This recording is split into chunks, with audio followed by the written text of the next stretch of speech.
province of Bohol. I am Micah Francesca A. Fernandez, your travel consultant from the DCGB Travels and Tourism Agency, and for today's trip and experience, we would like to present the beautiful province of Bohol, where you can find the smallest monkey in the Philippines, called Tarsier, and the beautiful Chocolate Hills. Day 1. Arrival plus Bohol Countryside Tour. 6 a.m. Arrival at Panglao Airport. 7 a.m. Proceed to your hotel. 8 a.m. Arrive at your hotel. Leave bags at the hotel. 9 a.m. You can visit the Baclayon Church. Built in 1596, it is considered as the oldest church in Bohol. Its majestic facade leads to an undeniable stunning interior which includes a gold-plated altar and an assortment of centuries-old religious images and artifacts. The Tarsier Sanctuary. The Philippine Tarsier Sanctuary has been established to allow the tarsiers to live and reproduce freely in a natural setting. Lobok Floating Restaurant, one of the most popular and exciting destinations in Bohol where one can get on board the floating restaurant and enjoy the food while watching the view of the place.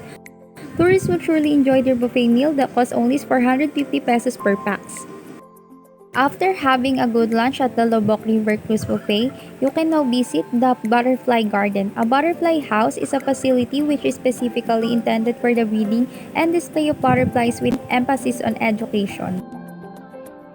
Prony, the world's largest python in captivity of Albuquerque, Bohol will attract lots of the sights here to visit this bountiful province. This 300-kilo giant python dwells on specifically made cage, and it is incredible to know that Prony lives in it together with birds and lemur, yet this spirit creature has never harmed any of them. The man-made forest of Bohol.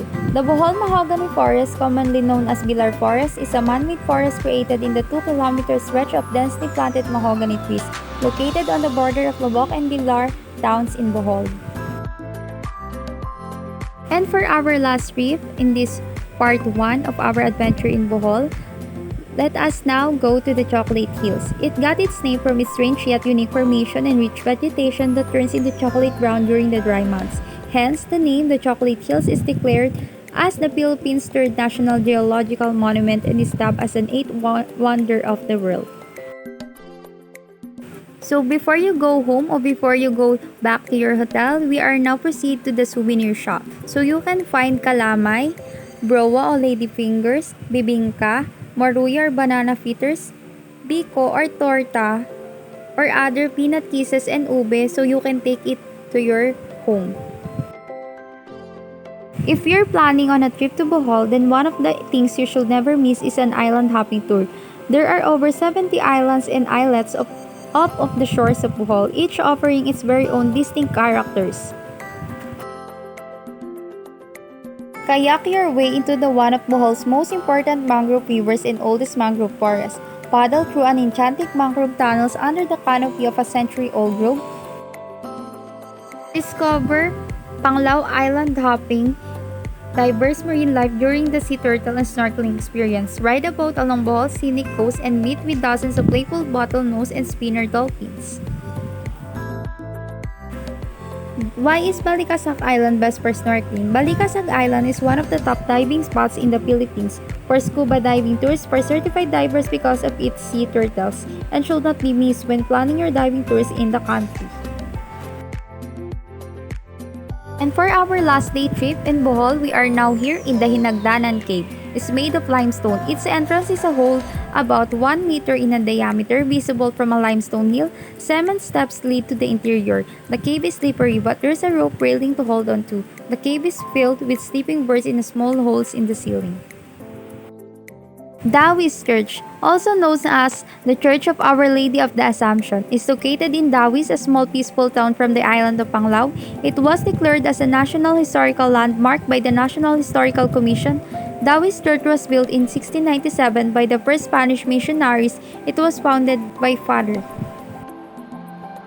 The Nova Shell Museum is one of the biggest shell collections in the world, where you can find the world's smallest seashell, Rotabula hirohitoi.